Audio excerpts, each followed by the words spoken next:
Stick, ang gulo. Alam mo, April talaga yung lalaki, hindi sana magkaganto eh. Hanapin pa rin natin si Dr. K. Man. For sure, lalabas yun. Abangan natin sa exit.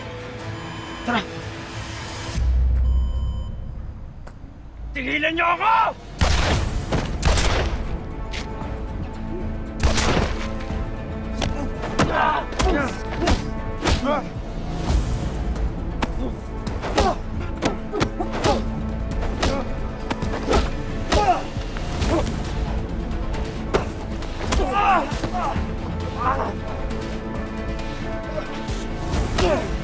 Hoy, hoy! Di ba kayo mga nanggulo sa sidewalk kanina? Oh!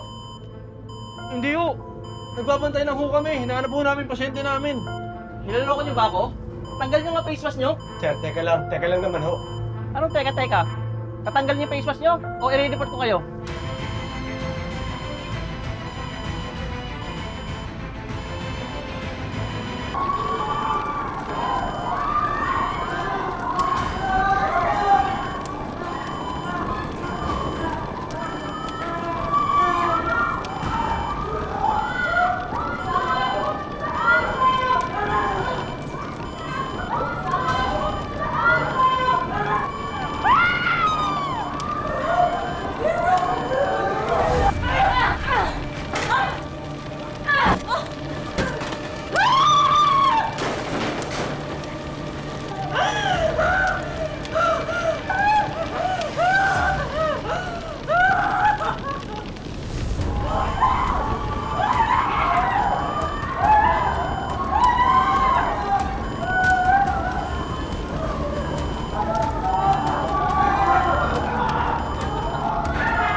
Ano? Tatanggal niyo ba yan o hindi? Ito na.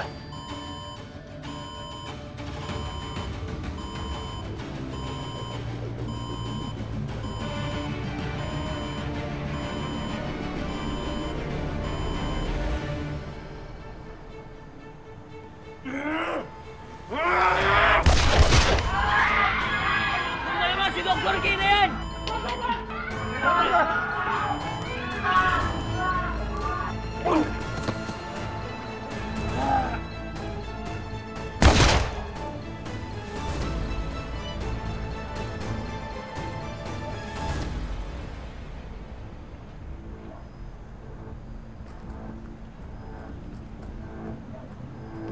Dok!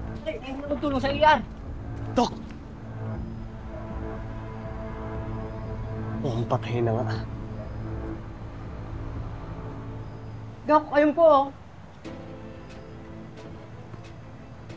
Excuse Excuse me po.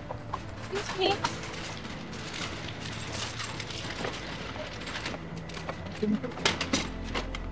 One, two, three, go! 1, 2, 3, go!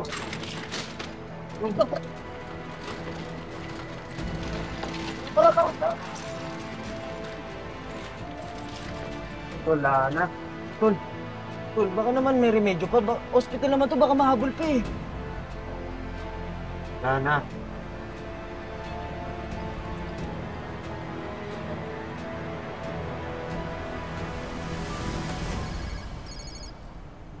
Hello. Oh, ba't ngayon ka lang sumagot? Ano ba nangyayari dyan? Tinapos ko na si Dr. K. What? Ah, di ba sabi ko bring him to me alive? Gusto nang tumiwalag sa grupo. Bagong buhay na raw. Eh baka ikanta pa tayo ng mga yun eh. Ayun, pinagpahinga ko na. Eh, ang hospital, anong nangyayari? Tinawagan ako ni Mayor, sabi na nagkakagulo raw. Ayun, pakanala ni Dr. K. Gusto magpasiklab. Eh, nagkagulo. Ongoing nga ang evacuation sa hospital eh. Oh my God.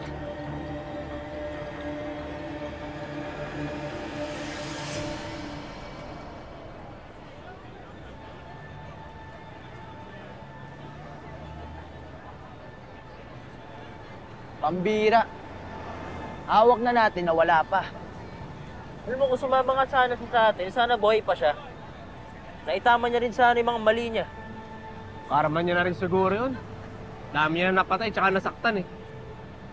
Pero sayang lang din, nakilala sana natin yung may pakanaan ng organ harvesting. Uy, Tol!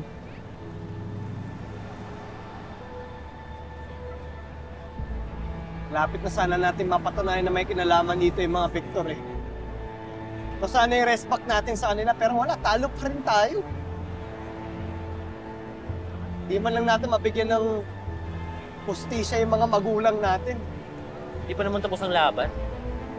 Sama-sama pa rin tayo paglaban ng hustisya para sa nangyari sa atin lahat. Basta, tol. Kung saan kayo, nandun ako. Pareho tayo ng laban. Kang Panginoon ng loob.